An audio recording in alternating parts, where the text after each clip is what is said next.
अगला म्यूजिक में आपका स्वागत है। आज के इस वीडियो में हम ऐसे जाने माने एक्टर के बारे में बात करने वाले हैं जो अपने जमाने में भी बहुत ही सुपरहिट एक्टर। फिलहाल तो अभी यह एक्टर फिल्म इंडस्ट्री से बहुत दूर है, लेकिन फिल्म इंडस्ट्री में इनका अगर जिक्र हो जाता है तो उनकी पॉपुलैरिटी अभी भी किसी अभिनेता से कम नहीं हुई है और लोग आज भी उनकी फिल्मों को देखना पसंद करते हैं।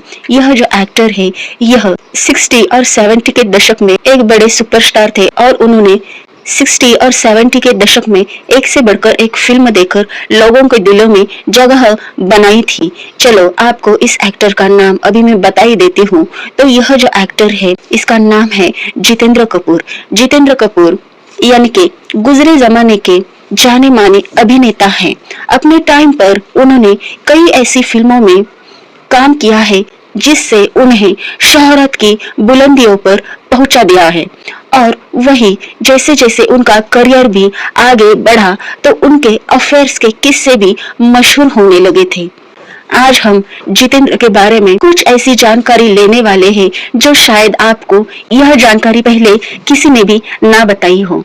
बता के चले तो 60 और 70 के दशक में एक से बढ़कर एक फिल्म देने वाले जितेंद्र आज भले ही फिल्मी दुनिया से दूर है, लेकिन जितेंद्र की पॉपुलैरिटी अब भी किसी बड़े अभिनेता से, किसी भी बड़े एक्टर से कम नहीं है और लोग आज भी उनकी पुरानी फिल्मों को देखना पसंद करते हैं। यहाँ पे बहुत सारी ऐसी फिल्में हैं जिनमें जितेंद्र ने अपने दमदार अभिनय की छाप छोड़ी है, इस बात में कोई भी दो राय नहीं है।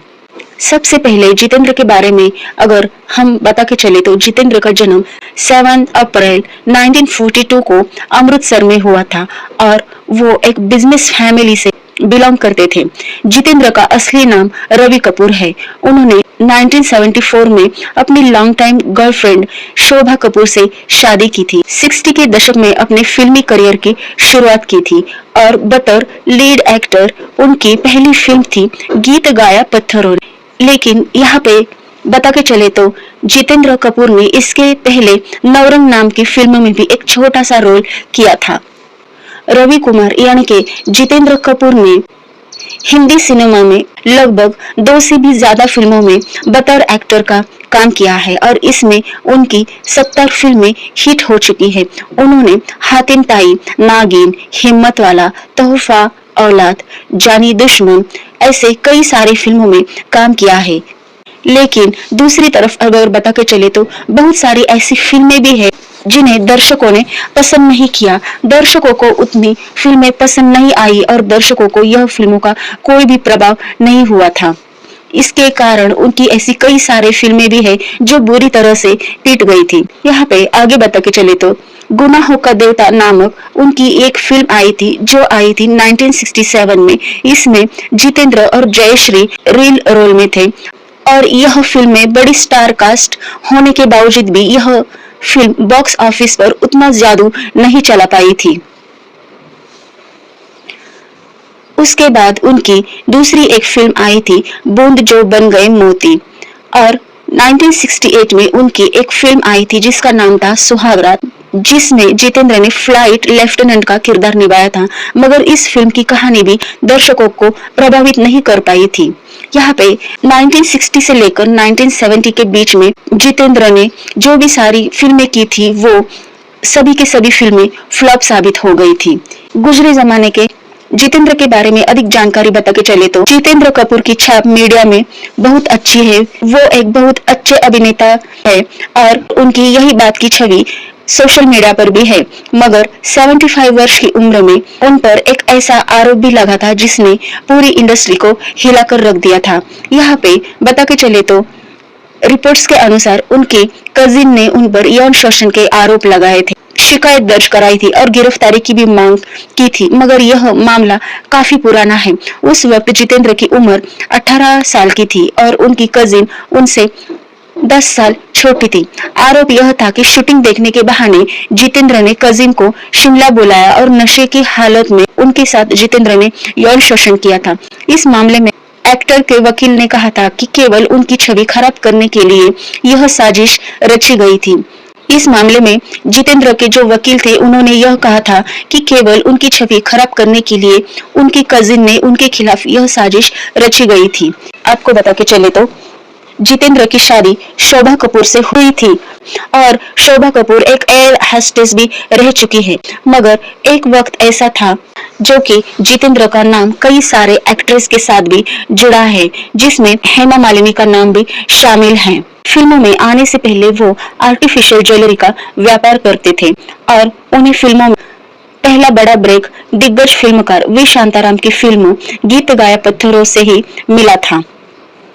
यहाँ पे जितेंद्र कपूर के बारे में बता के चले तो उनकी प्रमुख और कारवा, फर्ज, हिम्मत वाला, घर हो तो ऐसा, जस्टिस चौधरी, कुछ ऐसी फिल्में हैं जिसमें जितेंद्र कपूर ने काम किया है। जितेंद्र कपूर जब फिल्मों में काम करते थे या फिर उनका जब गाना शुरू हो जाता था तो लोग बस जितेंद्र को ही देखते रह जाते थे, क्योंकि जितेंद्र का चेहरा एक बहुत ही प्यारा और चॉकलेटी बॉय जैसा दिखता था।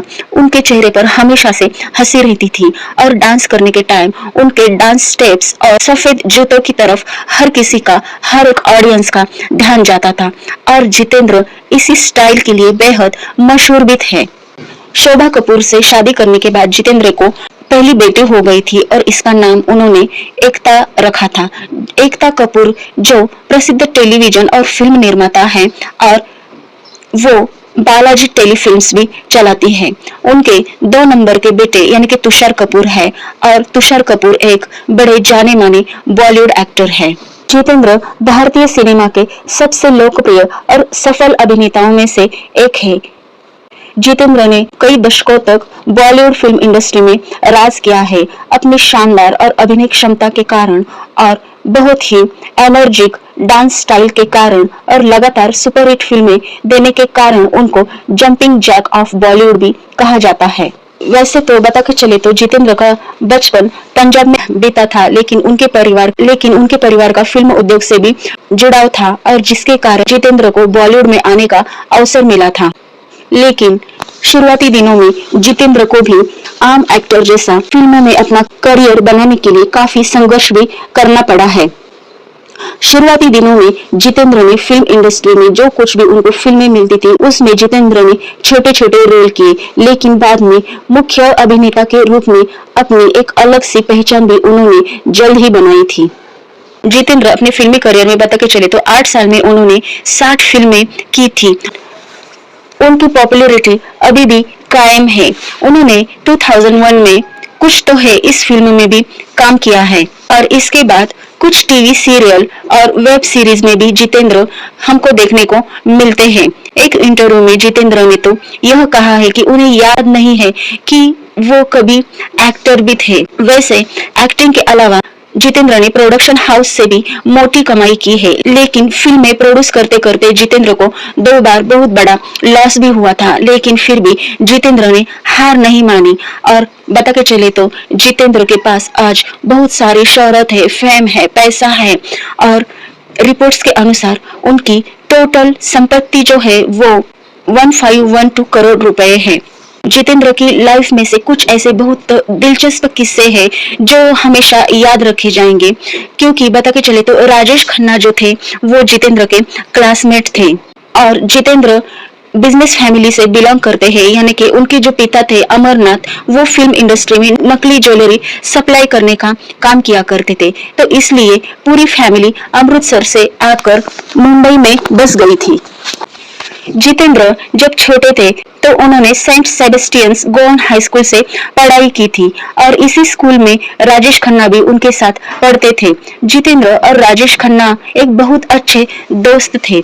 जितेंद्र ने आगे की पढ़ाई मुंबई के सिद्धार्थ कॉलेज से पूरी की थी और आगे बता के चले तो जितेंद्र जब बड़े हो गए थे तो उन्होंने अपने पिता के बिजनेस में हाथ बटाने लगे थे। इसी सिलसिले में एक दिन फिल्म मेकर वी शांताराम से उनकी पहचान हो गई थी और फिर ज्वेलरी सप्लाई के सिलसिले में जितेंद्र का वी शांताराम फिल्म कंपनी में आना जाना लगा रहता था। इसी सिलसिले के चलते जितेंद्र ने अपना मन बना लिया था कि उन्हें भी हीरो बनना है और यह जो इच्छा है उनको यही से यह इच्छा की शुरुआत भी हो गई थी और ज्वेलरी की सप्लाई करते करते जितेंद्र जब वी शांताराम से मिलते थे तो उसी दौरान वो फिल्मों की शूटिंग भी देखा करते थे। लेकिन एक बार वी शांताराम ने जितेंद्र के पास आकर यह भी कहा था कि सिर्फ शूटिंग देखने से काम नहीं चलेगा, तुम काम करना चाहोगे फिल्म इंडस्ट्री में? तो जितेंद्र ने तुरंत हामी भरी थी और वी शांताराम की तरफ से नवरंग फिल्म की शूटिंग के दौरान जितेंद्र को छोटे मोटे काम मिल जाया करते थे। यहाँ पे आगे बता के चले तो ऐसे ही छोटे मोटे काम करते करते जितेंद्र की किस्मत बदल गई थी, यानी कि जितेंद्र की किस्मत भी चमक गई थी। बतौर चाइल्ड आर्टिस्ट सहरा फिल्मों में भी काम किया है और शुरुआती दिनों में जितेंद्र को जो कुछ भी काम मिलता था वो काम करने के लिए जितेंद्र तैयार होते थे। यहाँ पे आगे बता के चले तो एक दिन बीकानेर की शूटिंग के वक्त हीरोइन संध्या जी की कोई बॉडी डबल नहीं मिल रही थी, तो वी शांताराम ने जितेंद्र को संध्या जी का बॉडी डबल बना दिया और इस तरह से जितेंद्र की फिल्मों में एंट्री हो गई थी। एक बहुत ही दिलचस्प जो किस्सा है जो जितेंद्र से रिलेटेड है, यानी कि शुरुआत में जितेंद्र को काम तो मिलता था लेकिन जितेंद्र को 6 महीने तक कोई भी फीस नहीं मिली थी और उन्होंने वी शांताराम जी से यह भी वादा किया था कि जूनियर आर्टिस्ट के तौर पर उन्हें हर महीना 105 रुपए दिए जाएंगे, लेकिन ऐसा नहीं हुआ था। वी शांताराम ने 1964 को जो फिल्म आई थी गीत गाया पत्थरों ने, इस फिल्म में जितेंद्र को ब्रेक दिया था और अपनी पहली फिल्म की फीस के तौर पर जितेंद्र को 100 रुपए मिले थे। यहाँ पे गीत गाया पत्थरों ने यह जो फिल्म थी, इस फिल्म से जितेंद्र को ब्रेक मिला था, लेकिन यह फिल्म फ्लॉप रही थी और जितेंद्र को आगे जाकर ऐसे ही छोटी मोटी भूमिकाएं फिल्मों में मिलती थी, लेकिन जितेंद्र को फिल्मों में बड़ा स्टार बनना था और लीडिंग स्टार बनने की उनकी यह तमन्ना भी थी। 1967 में रिलीज हो गई थी एक फिल्म फर्ज, जिसने जितेंद्र की करियर की पहली हिट फिल्म साबित हो गई थी। उनकी जो ख्वाहिश थी कि यानी कि उनको बतौर लीड स्टार फिल्म इंडस्ट्री में उनको काम करना है, लेकिन यह उतना भी आसान नहीं था क्योंकि जितेंद्र को एक अच्छा अभिनेता साबित करने के लिए जितेंद्र को बहुत सारा स्ट्रगल करना पड़ा था। यहाँ पे बता के चले तो फिल्म मेकर सुबोध मुखर्जी ने जितेंद्र से कहा था कि उन्हें लेकर उनकी एक सोलो हीरो फिल्म बनाना चाहते हैं, तो जितेंद्र बहुत खुश हो गए थे। लेकिन तभी सुबोध ने एक शर्त भी रखी थी कि फिल्म वो तभी बनाएंगे जब इस फिल्म में जितेंद्र के साथ हेमा मालिनी काम करेगी। लेकिन यहाँ पे बात यह थी कि उस दौर में हेमा मालिनी का स्टारडम किसी मेल सुपरस्टार से कम नहीं था। हेमा मालिनी की हर एक फिल्म सुपरहिट होती थी और हेमा मालिनी यानी कि 100% फिल्म सक्सेस की गारंटी होती थी। और सुबोध जी का यह कहना सुनकर जितेंद्र भी यह बात भाप गए थे कि अगर हेमा मालिनी उनकी हीरोइन बन जाए तो उनकी भी नैया पार लग जाएगी और वो भी बतौर हीरो स्थापित हो जाएंगे। लेकिन यह बहुत ही मुश्किल काम था और उस समय हेमा के करियर के फैसले उनकी माँ यानी कि जया चक्रवर्ती लेती थी। जब जितेंद्र ने उन्हें फिल्म के बारे में बताया था तो उनकी माँ ने मना कर दिया था, लेकिन जितेंद्र भी हार मानने वाले नहीं थे। उनके पीछे वो पड़ गए थे और उन्होंने कहा था कि आपकी बेटी मेरे साथ फिल्मों में काम कर लेगी तो मेरा भी करियर बन जाएगा। यह बात सुनकर आखिरकार जया मान गई थी और जितेंद्र ने यह बात सुबोध मुखर्जी से भी बताई और इस तरह से जितेंद्र ने हेमा मालिनी संग बतौर एक्टर के रूप में काम किया था। लेकिन फिल्मों में काम करना शुरुआती दिनों में इतना आसान नहीं रहता है। इस बात का अनुभव जितेंद्र को भी हुआ था। उन्होंने हेमा मालिनी को जिस तरह से मनाया था, उसकी माँ को जिस तरह से मनाया था सुबोध मुखर्जी की फिल्म के लिए, लेकिन हेमा मालिनी और उसकी माँ भी इस फिल्म के लिए तैयार हो गई थी। लेकिन आगे बता के चले तो हेमा मालिनी को साइन करने के बाद डायरेक्टर यानी कि सुबोध मुखर्जी ने जितेंद्र को इस फिल्म से बाहर निकाला था और उनकी जगह शशि कपूर को बतौर हीरो इस फिल्मों में काम दिया था। जब जितेंद्र को यह बात पता चली थी तो जितेंद्र कपूर को बहुत ही बुरा लगा था और जितेंद्र कपूर के पैरों तले जमीन भी खिसक गई थी। जब उन्होंने सुबोध जी से इस बारे में पूछा था तो सुबोध मुखर्जी ने यह कहा था कि फिल्म के प्रोड्यूसर और फाइनेंसर ने यह कहा है कि जब हीरोइन हेमा मालिनी हो तो हीरो भी बड़ा ही होना चाहिए, जितेंद्र को लेने की क्या ही जरूरत है। इसलिए उन्होंने शशि कपूर को इस फिल्म के लिए अनाउंस किया है। लेकिन यहाँ पे जितेंद्र ने सुबोध जी से यह भी कहा था कि हेमा मेरी वजह से फिल्मों में आई है, तो उन्होंने टोक दिया था कि यहाँ हम बिजनेस करने बैठे हैं और बिजनेस के बीच में इमोशंस नहीं आते हैं। जितेंद्र इस बात से मायूस हो गए थे और इसी दौरान एलवी प्रसाद ने उन्हें एक फिल्म ऑफर किया था जिसका नाम था जीने की राह। जीने की राह यह जो फिल्म थी यह सुपरहिट हो गई थी और जितेंद्र की किस्मत इस फिल्म से चमक गई थी, जबकि हेमा और शशि कपूर की जो फिल्म सुबोध मुखर्जी बनाने वाले थे वो फिल्म अभिनेत्री बॉक्स ऑफिस पर फ्लॉप साबित हो गई थी। जितेंद्र के बारे में एक अनसुना किस्सा यह भी है कि हेमा मालिनी की माँ हेमा मालिनी की शादी जितेंद्र कपूर से करवाना चाहती थी और उस टाइम जितेंद्र बहुत बड़े स्टार बन गए थे और जया चक्रवर्ती को हेमा मालिनी के लिए जितेंद्र ही अच्छे लगे थे। इसके कारण जया हेमा मालिनी की शादी जितेंद्र से करवाना चाहती थी, लेकिन बहुत देर हो चुकी थी क्योंकि हेमा मालिनी और धर्मेंद्र का अफेयर चल रहा था। जबकि इसी दौरान हेमा मालिनी के लिए संजीव कुमार का भी रिश्ता आया था, लेकिन हेमा मालिनी की माँ को संजीव कपूर भी पसंद नहीं थे और ना कि धर्मेंद्र पसंद थे।